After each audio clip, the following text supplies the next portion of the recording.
Jadi khazanah itu banyak. Untuk melawan penyakit itu ketakutan itu bahaya. Karena bisa mengganggu imunitas tubuh. Orang harus percaya diri, harus pede. Meskipun harus hati-hati, tapi harus tetap pede. Dengan demikian imunitas tubuh kita terjaga. Jadi ya sudah seperti itu. Semua orang punya cara untuk menjaga diri masing-masing. Kemudian tentang Pak Ahmad Siddiq, saya tahu banyak karena dulu saya masih ingat. Ini sekaligus ijazah pada cucu-cucunya. Kalau sama anaknya tidak berani saya. Sama cucu-cucunya.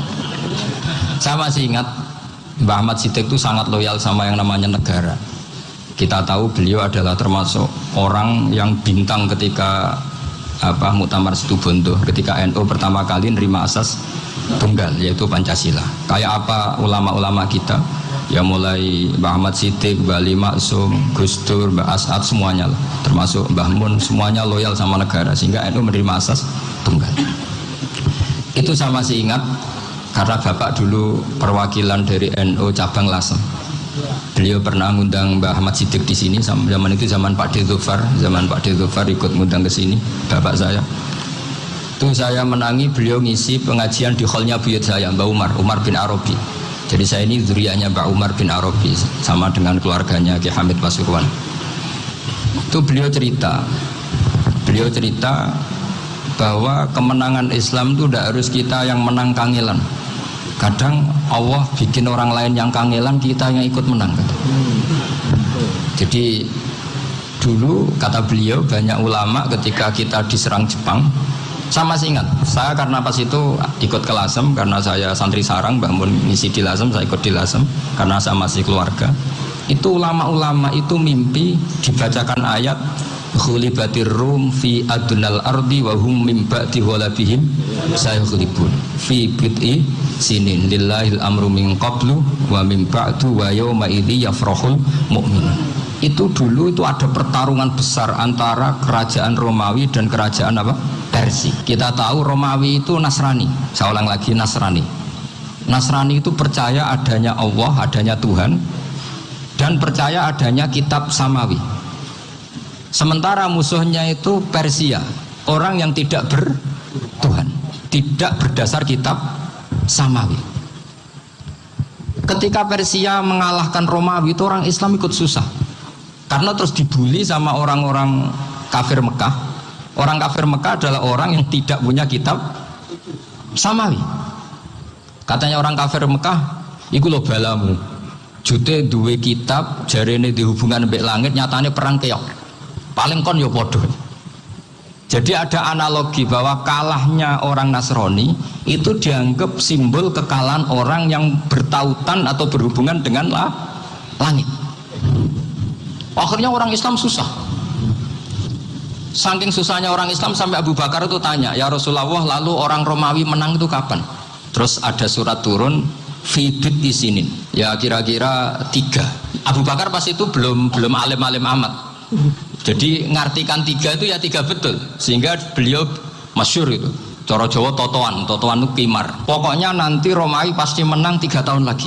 Akhirnya ketika datang itu taruhannya dengan 10 unta. Datang ke Rasulullah, Nabi menjelaskan, "Loh ndak, bid'u itu mabena salas ilatis itu 3 sampai 9. Kamu jangan bilang 3." Ya sudah, taruhannya ditambah sampai 100 unta. Tapi pembuktiannya enggak 3 tahun tapi nunggu 9 tahun. Sampean jangan tanya, berarti dulu pernah taruhan halal. Zaman sebelum ngaji saya sampean sudah sering taruhan, jadi jangan nyalahkan saya. Nanti itu ada ilmunya, namanya nasah mansukh. Dan taruhannya Abu Bakar enggak kayak sampean. Taruhan yang sangat-sangat demi Islam, bukan demi hadun nafsi. Betul. Ketika tahun ke-7 orang Islam itu menang. Gila ya, tahun 9 itu umat Islam menang. Menangnya umat Islam mengalahkan musyrik Mekah itu di Badar. Romawi mengalahkan Persia. Gara-gara Romawi mengalahkan Persia itu cara berpikir orang itu rubah. Ternyata langit itu ada, kekuatan langit itu ada. Sehingga meskipun akhirnya orang Kristen bilang ada Trinitas, terus mereka keliru dalam mengartikan Isa, tapi ada sekian nabi yang mereka sebut dan mereka hormati. Ada sekian kesamaan. Sehingga dalam Islam, saya ulang lagi, dalam Islam, andai kan disuruh milih orang komunis sama orang Nasrani, Islam tentu sama-sama kerjasama, milih sama yang Nasrani. Karena ini ahli kitab, kerjasama loh, bukan milih menjadi Nasrani. Nanti kamu salah paham, senangannya terus bully. Itu semangatnya pasti hasad ya. Nah, terus lalu relevansinya dengan Indonesia gimana? Wa yauma idzi yafrahul mu'minun. Ketika orang Romawi yang punya kitab samawi mengalahkan Persia yang tidak punya kitab samawi, itu orang Islam ikut bunga, ikut gembira. Itu semua kiai banyak yang mimpi seperti itu. Ini cerita Pak Ahmad Siddiq. Saya dengarin itu. Ternyata betul. Jepang itu nggak dikalahkan Indonesia. Jepang, Hiroshima dan Nagasaki dibom oleh apa? Sekutu. Akhirnya Jepang pulang. Pas Jepang pulang, Indonesia merdeka. Itu dulu kiai-kiai sudah nakwil bahwa menangnya Indonesia itu tidak harus mengalahkan penjajah. Pokoknya nanti penjajah ada yang mengalahkan. Jadi orang Islam zaman itu tidak bisa mengalahkan Persia. Yang mengalahkan itu Romawi. Tapi orang Islam ikut gembira. Itu sebenarnya wa yauma idzi yafrahul mu'minun binasrillah. Jadi orang itu cara berpikir Quran itu beda. Sehingga saya ini cerita ke cucu-cucu Mbah Siddiq karena ya nasabnya sama sampai saya, karena sama-sama sampai Mbah Sambu. Bedanya keluarga saya lewat Mbah Abdul Azim, kalau yang keluarga sini lewat namanya Mbah Yusuf. Itu saudara sama Mbah Abdul Azim, sama-sama sampai Mbah Sambu. Tapi keinginan saya tentu bukan sekedar silaturahim gagah-gagahan diceluk Gus. Celuk Gus repot. Nak ora alim ra pantes. Nak beling ra pantes. Salam templek 1.000 jaluk swarga. Kok mentalan yang 1.000 jaluk.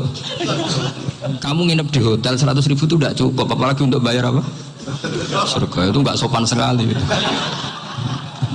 1 juta ya nggak bisa itu, 100 juta juga nggak jelas juga. Terus sampai mendingan nggak usah salam template, malah nggak mungkin masuk surga kalau. Jadi dulu yang namanya zuriyah, sampean tenang saja, nasab sampean tidak kalah dengan kita, karena nanti setelah di kuburan itu gus-gus itu nggak penting. Semua kalau ditanya bapak kamu siapa, jawabannya siapa? Nabi Ibrahim. Sudah parmin parlan hilang semua, sudah aman pokoknya nanti. Karena kalau nanti ditanya malaikat bapak kamu siapa, jawabnya Nabi siapa? Ibrahim. Makanya saya itu pemuja Allah yang serius. Sampean ya pemuja Allah, tapi kan kadang kurang alim. Saya ini pemuja Allah serius. Saya itu kalau ngaji, ya ngaji biasa belajar, itu sering nangis seneng. Misalnya saya baca tadi, Miftahul Jannah la ilaha illallah, kunci kok dikasihkan. Kita ini masuk neraka gak pantas, enggak bawa kuncinya kok masuk. Harusnya kita ini masuk surga, kita kan pegang kunci surga, gak pegang kunci neraka. Maka aneh kalau kamu masuk neraka itu aneh. Coba kita pegang kunci surga apa kunci neraka? Tapi kadang teman saya suruh rokok anu kunci ini. Karena tidak ada pintunya. Terus saya bilang, kamu kok tahu? Memangnya mau ke sana, kata saya. Saya tidak punya rencana tahun neraka.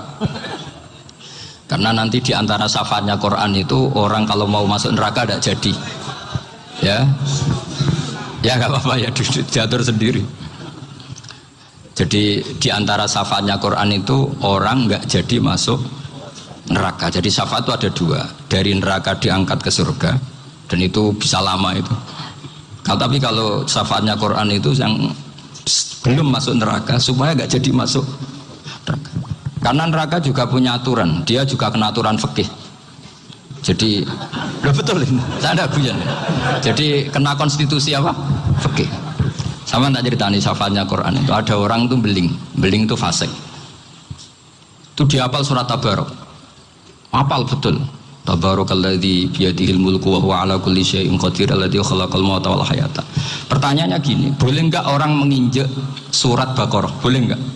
Enggak. Padahal orang hafal Quran itu artinya ayat itu ada di hatinya. Fa inna wa ta'ala la yu'adzibu qalban wa al-Qur'ana. Allah tidak akan menyiksa hati yang menyimpan Quran, yang jadi flash disknya Quran, yang jadi rekaman Quran.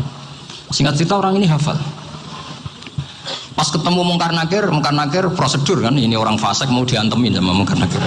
Prosedur ya, dia kan prosedur standar. Si surat Tabarak akhirnya menjelma jadi seseorang yang gagah berani. Kamu nggak boleh nyiksa orang ini. Saya ini kalamu. Kalau kamu nyiksa dia berarti nyiksa saya. Kamu berani sama kalamu. Wah ya tidak berani dari Mungkar Nakir. Tapi orang itu nakal, harus saya gebukin. Tapi kata Quran tadi, tapi saya di situ pasti kena saya. Oh debat. Enggak ada lajnahnya, ini gak ikut. Kalau Gus Firjon ikut jadi lajnah. Kalau jadi lajnah pasti kroninan, kalau santrinya dimenangkan. Akhirnya debat. Ya sudah, kita ketemu Allah. Akhirnya Mungkar Nakir sama Quran tadi surat Tabarok datang sowan sama Allah. Terus kata Allah, memangnya kenapa Mungkar Nakir? Saya harus nyiksa dia karena dia fasik ya Allah. Memangnya kenapa surat Tabarok? Saya ada di situ. Menurut aturan orang tuh nggak boleh ijak-ijak Quran. Kalau dia nutuk saya, nutuk Quran, itu harus dikasih tahu fikihnya Mungkar Nakir. Akhirnya Allah ngendikan gini ke surat Tabarok, ya sudah terserah kamu. Kalau terserah kula Gusti, Mungkar Nakir gak boleh nyentuh orang ini. Ya sudah selamat. Sehingga terus itu sampai baca di termasuk mujizatnya surat Tabarok di tafsir Ibnu Katsir banyak. Karena tadi logikanya malaikat itu juga kena aturan fikih. Sehingga banyak ulama termasuk Said Muhammad ngendikan pertanyaan Mungkar Nakir itu tidak semua orang kena. Kalau semua orang kena, nanti kalau tanya Nabi Muhammad, waman nabiyuka?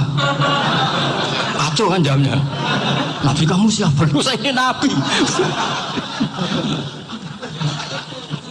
Ya kan? Lah nanti kalau pas ketemu Nabi Ibrahim, waman abuka? Jadi repot kan? Makanya ada kiai yang guyon kalau ditanya, marab buka? Saya ini guru tauhid sembrono. Saya ini ngajar Ummul Barohin, kamu tanya marab buka? Masyhur itu keramatnya Imam Malik itu. Ada Ashabu Malik, rajulun min ashabi Malik. Beliau ditanya Mungkar Nakir, marabbuka manabiuka. Imam Malik datang, ini seumur-umurnya itu ngajar tauhid. Kok kamu bedai enggak sopan kamu? Dan kita berharap barokah sampean ngaji nanti itu. Malaikat itu anak sungkane itu. Jadi itu. Dan saya meskipun guyon itu serius. Bedanya orang alim sama ndak itu di situ.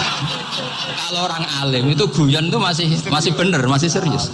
Coba saya bacakan ayatnya. Ala inna auliya Allahi la khaufun alaihim wa lahum yahzanun. Terus lahumul busyra fil hayatid dunya fil akhirah. Artinya kalau Mungkar Nakir dengan penampilan garang gitu, berarti ada ketakutan apa enggak? Ada. Padahal ciri utama walinya Allah tidak ada ketakutan. Makanya itu termasuk dalilnya Sayyid Muhammad, tidak semua orang alami seperti itu karena wali-wali itu la khaufun alaihim wa lahum yahzanun. Wah anak kiai ketemu karena kerja buat tidur wedek. Iku rezeki ora kalau pertanyaan itu nak konan santri piye. Lho isen wis kiai dihanjuti Mungkar Nakir. Malu gak kira-kira? Mesti pelengane konan santri piye. Nah jawabannya gampang karena pernah ngajar tauhid. Makanya Sayyidina Ali ini ceritanya ada di kitab Nurul Dholam. Sama lihat di kitab Nurul Dholam karangannya Syekh Nawawi Banten. Itu Sayyidina Ali itu ya, andekan orang biasa mungkin ya agak-agak hasut, tapi ini wali gak boleh kamu katakan hasut. Dia itu mangkal sama Umar. Orang kok setiap orang pernah dibentak. Apa dia berani bentak Mungkar Nakir? Penasaran dia. Bagaimana perangnya Umar itu berlanjut enggak gitu kira-kira. Akhirnya minta, ya Allah saya minta kasyaf. Ya karena yang minta Sayyidina Ali karena mau wajar dituruti sama kasyaf.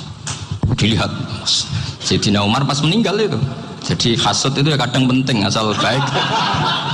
Ya betul, bahasa Kanjeng Nabi kadang la hasada illa fisnaten. Itu Nabi bahasakan ya hasad.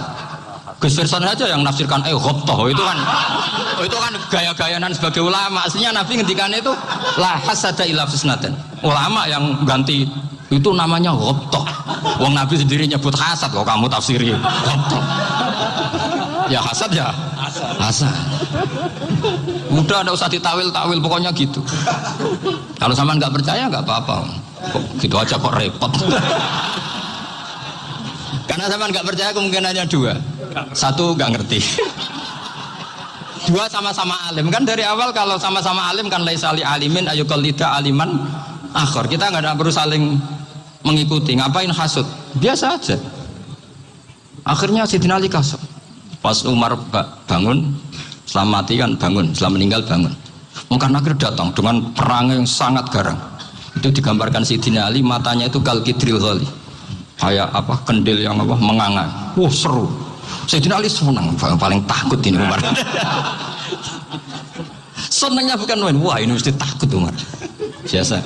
Ternyata enggak, Umar malah bangkit. Woi Mungkar Nakir deh. Kamu tahu menghadapi siapa?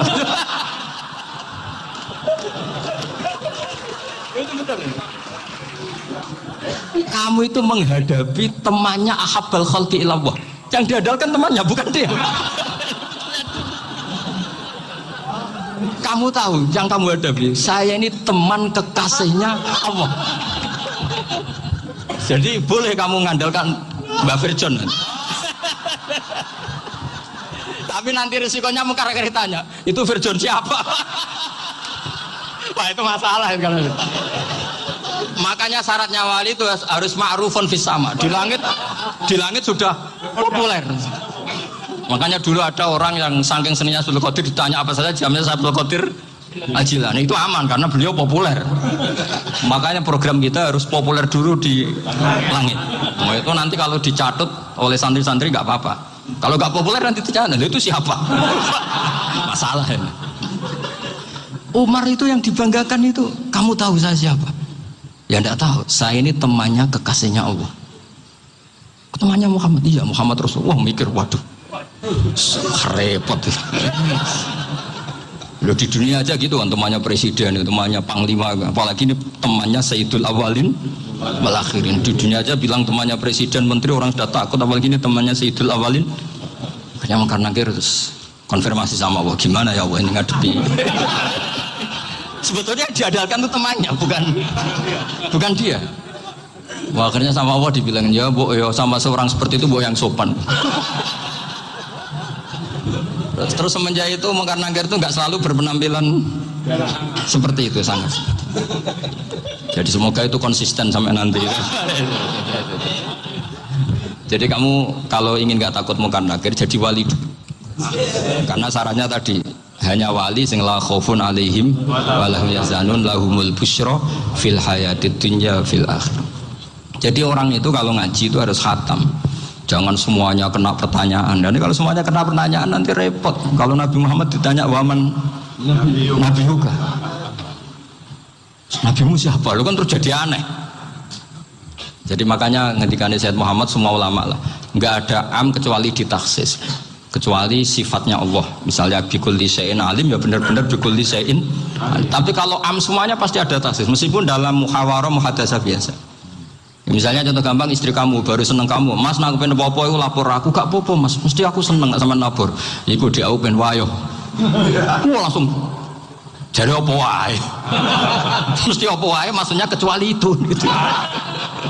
Padahal kalau ngomong mas sampean ingin apa saja tak dukung. Sampean bilang pengen iku wayo. Kira-kira disetujui apa enggak? Sama seperti kita kalau punya teman akrab, wah senang omahku gak apa-apa, anggap ya omahmu dewe, terus mlebu-mlebu kamar.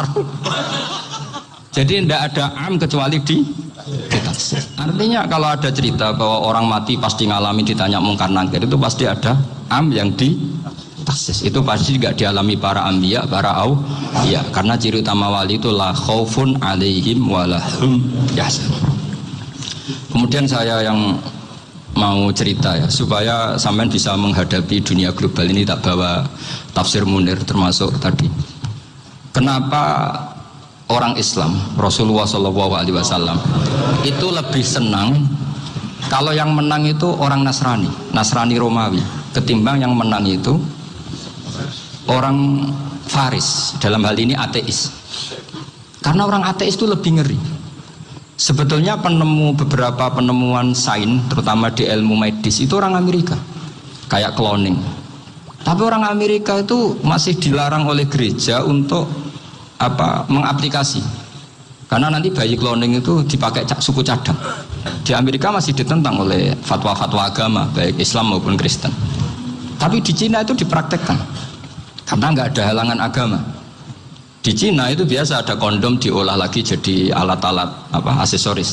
Di Amerika tidak ada karena masih ada agama, masih ada larangan. Sehingga orang Islam itu lebih takut kalau yang menang itu Persia, karena terus cara berpikir ternyata Tuhan itu tidak ada, langit tidak ada perannya. Jadi ketika yang menang Nasrani masih berpikir itu pertolongan Tuhan, meskipun mungkin cara mengatakan Tuhan beda dengan kita. Tapi ada satu kesamaan bahwa kekuatan samawi itu ada. Nah, itu disebut ghulibatir rum fi adnal ardi wa hum min ba'di ghalabihim sahlibun. Di sini diterangkan oleh Syekh Nawawi supaya kamu tidak salah paham. Sebetulnya saya kamu katakan misalnya wah itu paham liberal, sebenarnya saya tidak tersiksa. Cuma takut yang mengatakan seperti itu cek goblokir atau ngaji gitu. Itu aja masalah saya. Ini saya baca ini karangannya Syekh Nawawi karena tadi kata Mbak Firjon ngaji itu harus sama orang yang bersanad. Saya ini kalah sama beliau itu berkali-kali. Secara nasab saya harus manggil Mbah. Secara silsilah ilmu saya juga kalah lagi. Saya sering disewani sama cucu-cucu Syekhona Khalil. Kiai Siddiq itu termasuk murid dekat beliau Syekhona Khalil. Kalau itu berarti kan Gus Firjon, Ahmad, terus Mbah Siddiq. Mbah Siddiq ngaji Syekhona Khalil. Syekhona Khalil itu pernah ngaji langsung sama Sayyid Zaini Tahlan. Berarti beliau dari Sayyid Zaini Tahlan itu baru generasi kelima. Sementara saya itu sudah ketujuh atau keenam. Saya, Mbah Mun, Mbah Karim misalnya, Mbah Hashim, Mbah Mahfud Termas, Sayyid Abi Bakar Sato yang arangnya Anatul Talibin, baru Sayyid Zaini Tahlan. Berarti saya ketujuh, kalah lagi. Tapi untuk jadi wali biasanya cepat saya.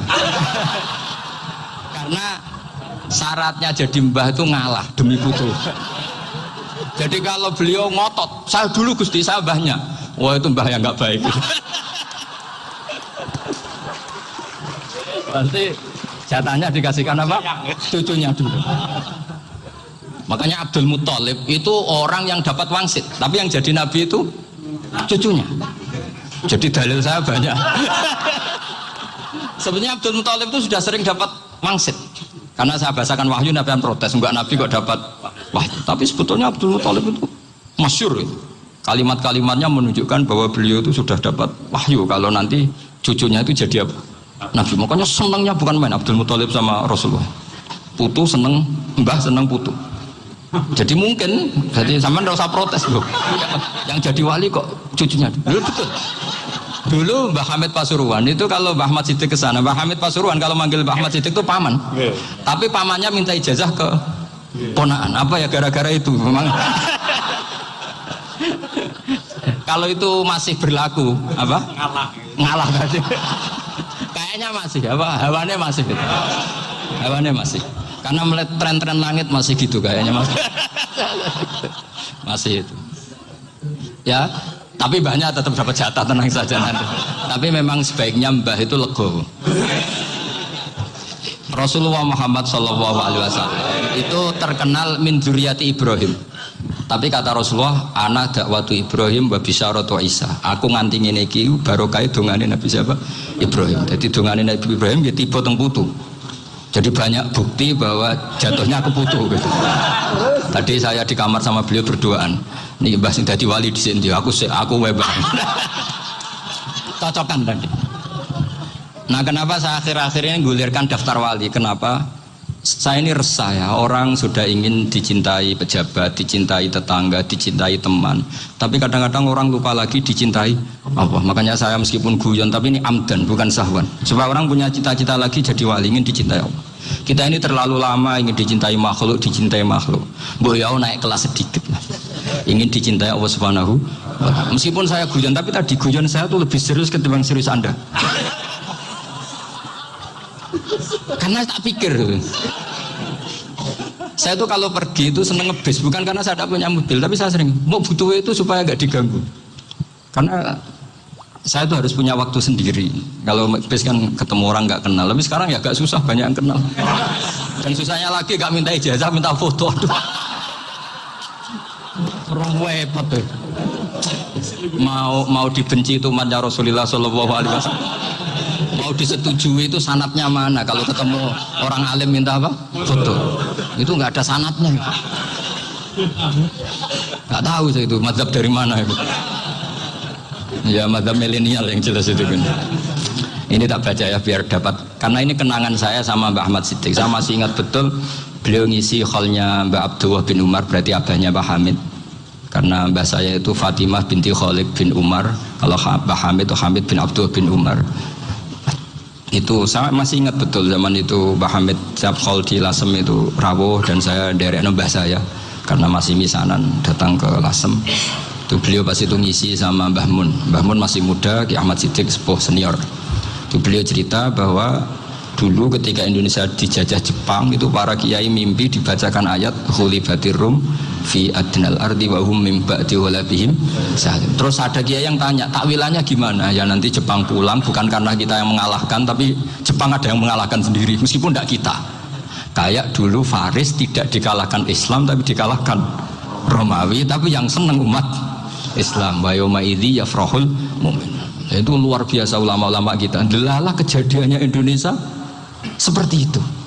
Yaitu kita tidak mengalahkan Jepang, tapi Jepang pulang sendiri karena dikalahkan apa? Sekutu. Ya ini saya baca. Ini tidak usah dicek bacanya benar apa enggak, sudah aman, apa? Aman. Karena kalau saya salah itu ya sengaja. Artinya ya sengaja saja. Ya biasa maksudnya. Saya kemarin ngisi di Pondok Peloso, di Pondok Al Munawir Jogja. Salah itu ada dua, ada salah memang benar-benar salah, itu nggak apa-apa, bisa dimakfu, karena mesti sangke wong goblok salah yang terus itu. Ada salah bawaan ilmu, itu repot tuh dadaninnya. Karena misalnya kita yang biasa belajar qiraat sabah wayah sibuhu, mesti diulang lagi wayah sabuhu. Karena qiraatnya Imam Asim itu hasibah yah sabu, bifathis sin. Sementara kita kalau ngaji kitab kulino yah sibuh. Sehingga kita yang biasa belajar sabah itu kalau baca kitab itu kayak orang bingung. Kadang-kadang yang ngaji juga bingung. Gus Pak mocok bulan piling. Ya tepat-tepatan. Ada yang mengatakan Gus Pak bingung, ada yang mengatakan Gus Pak alim alama. Ya tepat-tepatan nasib tadi. Karena memang ya sabah memang seperti itu. Misalnya kufuan. Kufuan itu Imam Asim baca kufuan. Tapi beliau punya murid namanya Syu'bah. Itu kalau baca kuf'an. Makanya kita itu, ini kan khataman Quran ya, jadi saya menyinggung sedikit tentang qiraat sabah. Tadi beliau juga sudah tak kasih kitab saya Hifdzuna Li'adal Mushaf. Sama tak ajari latihan sabah, memang angel ya. Makanya yang nggak bisa itu wong pinter. Sudah tahu angel ya nggak usah diteruskan kan. Orang menghindari barang angel itu pinter apa goblok? Pinter. Berarti wong goblok pinter.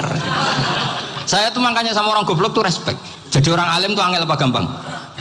Angel. Menghindari barang angel pinter apa goblok? Loh, orang menghindari barang angel pinter apa goblok? Pinter. Berarti wong goblok pinter. Jadi saya sama orang-orang goblok itu respect. Sudah tahu jadi orang alim angel ya barang angel ya harus dihindari. Makanya saya ini insya Allah umatnya Nabi yang termasuk yang terbaik. Amin. Karena mencintai umatnya Nabi termasuk yang goblok. Waduh. Itu tidak gampang itu. Karena tadi sudah tahu ya. Seperti itu loh orang naik Panjat Pinang. Itu yang naik karena ingin hadiah. Yang nonton sudah tahu wah licin kok dinaikin mau keplodok ya. Tapi orang sepakat yang nonton juga pinter karena sudah tahu ribet kok. Tukun yang pasar gak kena lah apa mainnya. Sama juga gitu. Ngalim tafsir angel, ngarim fikih angel. Nanti akarek ngaji ngerekam kan gampang. Itu pinter apa goblok? Pinter. Iya. Makanya kula niku mbok burohno ngono tok. Saya tadi dinasihati Mbak Virjon, muga-muga hati saya selamat. Saya itu meskipun kata orang banyak, muhibin saya banyak, tapi saya insya Allah tidak riya. Saya itu pakai kitab namanya Tasfidul Fuad, itu karangannya Said Abdul Al-Haddad. Ketika beliau punya muhibin banyak ditanya, bagaimana ya Habib Anda menjaga hati Anda? Jamnya Said Abdul Haddad itu nih, innama azzamu Allah. Mereka itu sebenarnya menghormati Allah, cuma butuh sarana, dan itu saya. Jadi saya tahu sampean semua itu mencintai Quran, mencintai sunnah Rasul, mencintai hadis-hadis Rasul. Cuma sampean kan karena nggak paham, terus manfaatkan saya. Jadi sebenarnya saya ini korban. Korban. Jadi saya mau riak gimana? Korban kok mau. Bangganya di mana tuh? Coba sampean misalnya ngaji tafsir, belajar sendiri kan susah. Terkibnya susah, maknanya susah, bahkan beli kitabnya kadang nggak kuat.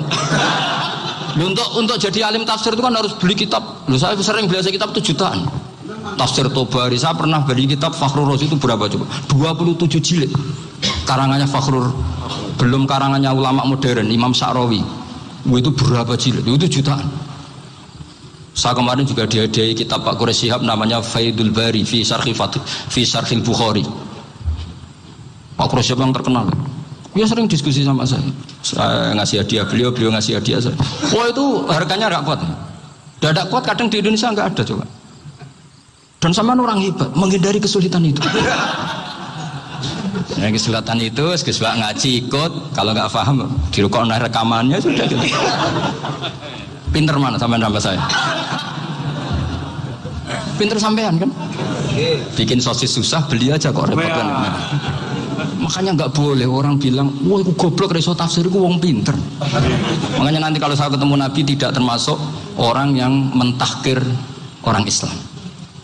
Kafa bil mari isman ayah kira akhahul muslim. Jadi cukup orang itu dosa kalau menyepelekan orang Islam, termasuk darani sampean goblok itu dosa. Caranya nggak darani goblok ya tadi di logika tadi. Alim itu angel, gendari angel itu pinter. Berarti wong bodoh pinter ya sudah gitu. Tapi tetap bodoh. Tapi ini satu cara untuk saya respect gitu. Coba orang yang ngaji tafsir saya banyak, mungkin ribuan. Itu sebetulnya mencintai Quran. Karena Quran adalah kitab suci yang panduannya umat Islam. Sangat mencintai Quran. Terus kemudian mereka nggak paham. Terus mencari orang yang memahamkan. Burono lah cara Jawane ini. Terus keren saya itu di mana coba?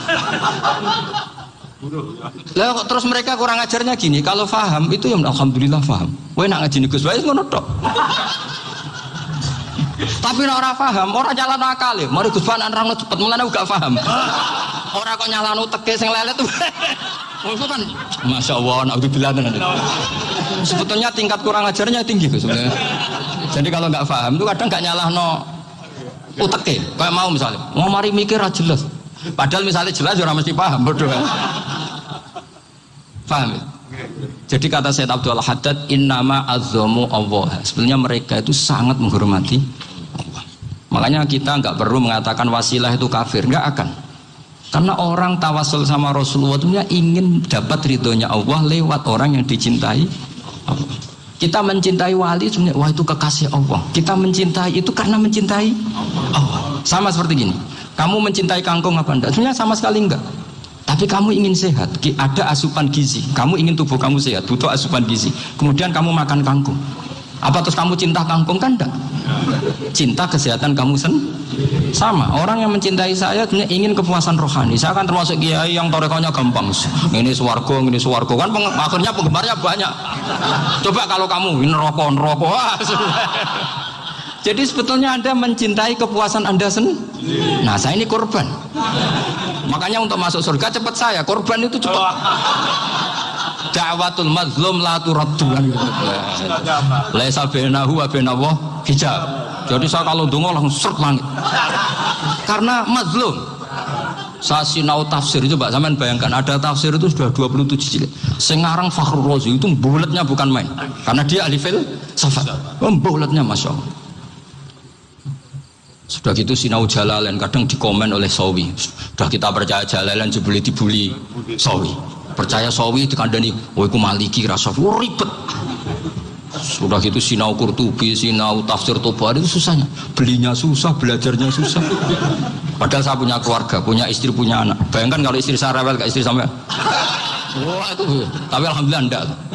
Sama sekali enggak. Allah sudah milihkan, wah ini bahaya kalau punya istri rewel.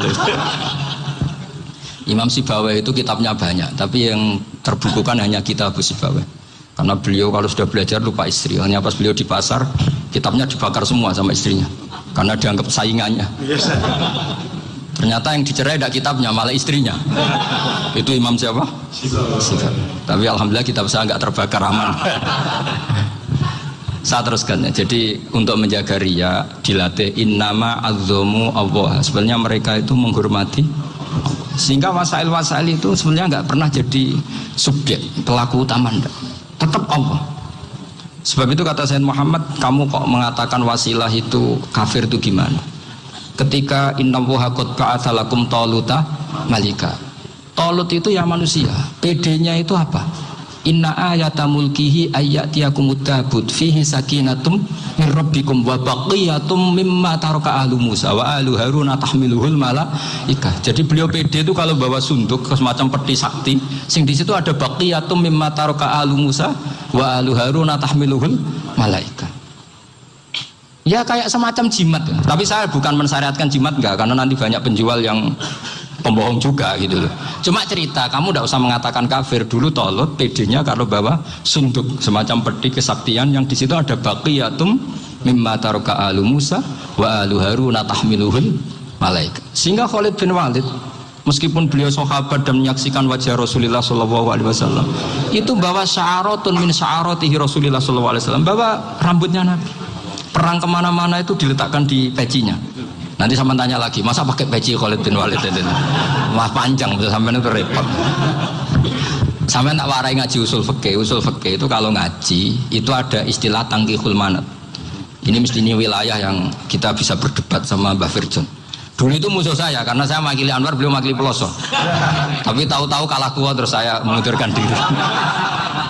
Di fikih itu ada istilah, ada tangkihul manat, ada tahqiqul manat, ada tangkihul manat. Tangkih itu kira-kira gini, lafadz hadis itu dibuang sekian untuk tahu bahwa itu madarul hukmi. Misalnya gini, tak beri contoh paling gampang. Sama harus paham, kalau nggak paham nggak pinter-pinter. Ja'a a'rabiyun ila Rasulillah sallallahu alaihi wasallam. Ya karena ini menghormati Mbah Ahmad Siddiq, saya orang alim, jadi ngaji ini tetap ada suasana alim.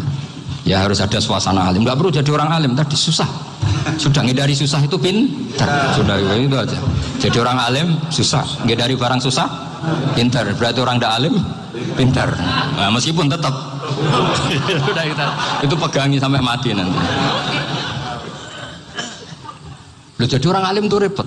Itu kata Imam Ghazali, kalau orang alim kalau mau masuk surga itu sama Allah nggak boleh. Kif, kamu nggak boleh langsung masuk surga.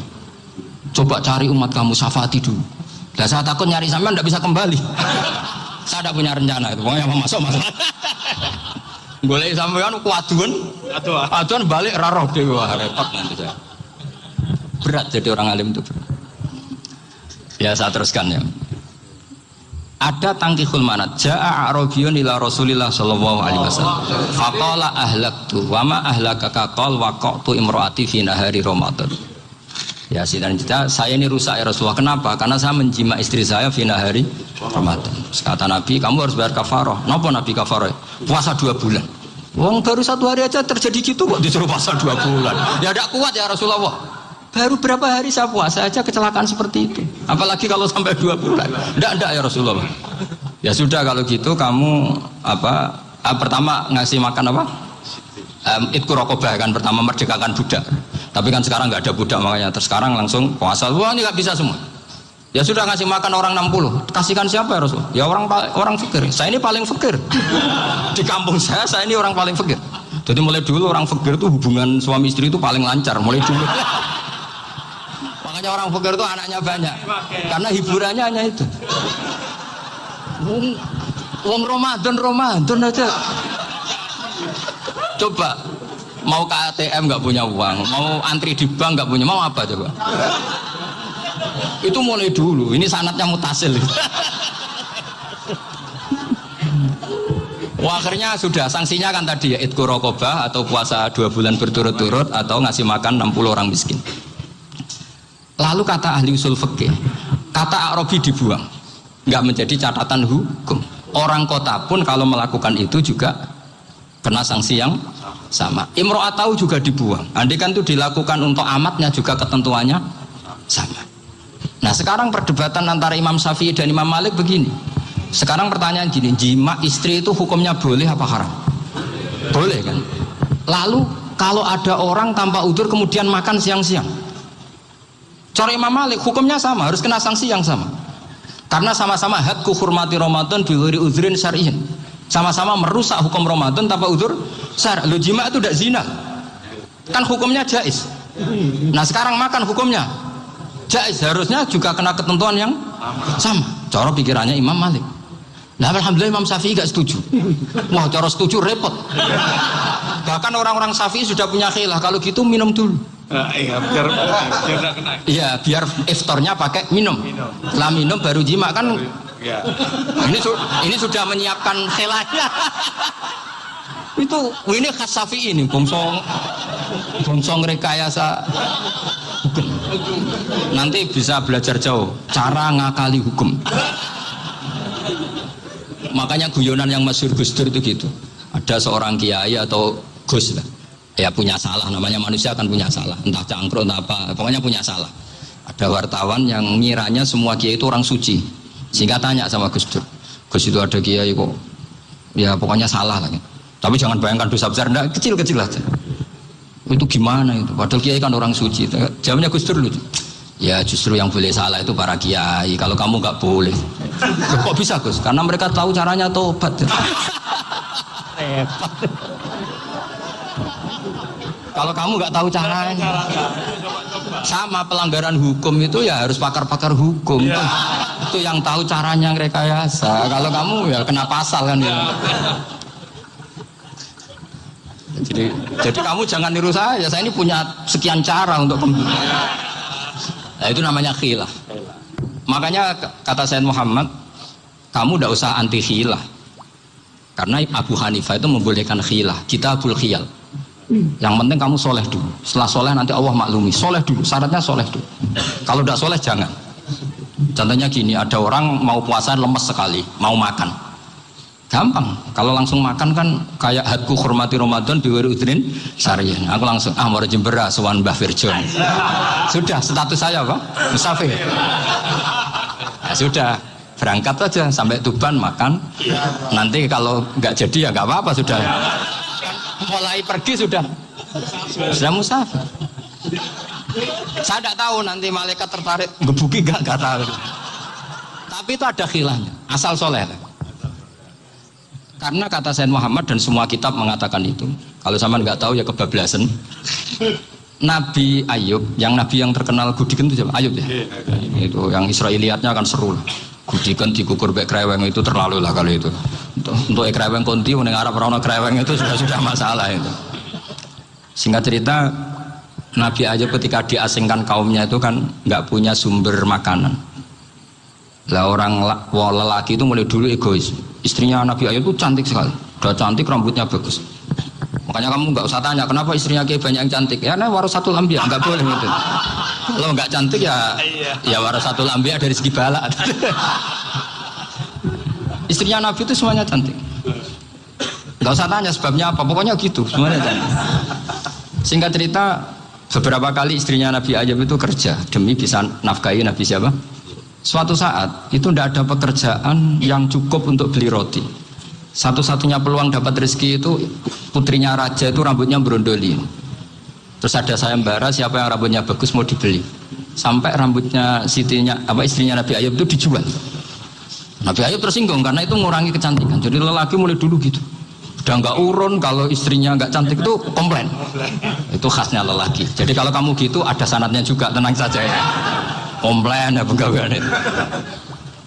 Saking mangkalnya Nabi Ayub terus ngendikan la adriban naki mi'ata sautin. Kamu akan saya pukuli dengan mi'ata sautin atau dengan 100 cambukan. Atau mi'ata dikhtin atau mi'ata apalah sesuai konteks zaman itu. Engko namanya pecut tuku konti kok ribet lagi. Singkat cerita akhirnya ketahuan bahwa istrinya menjual itu demi Nabi Ayub. Allah nggak ridho kalau kekasihnya yaitu istrinya Nabi Ayub wis perjuangan kayak gitu malah kena hukuman. Tapi Allah juga nggak ingin kekasihnya yang bernama Ayub melanggar sumpah. Padahal beliau sudah sumpah, wallahi demi Allah nanti tak pukul dengan 100 kali. 100 kali dengan lidi lah misalnya, contoh yang gampang tuh lidi.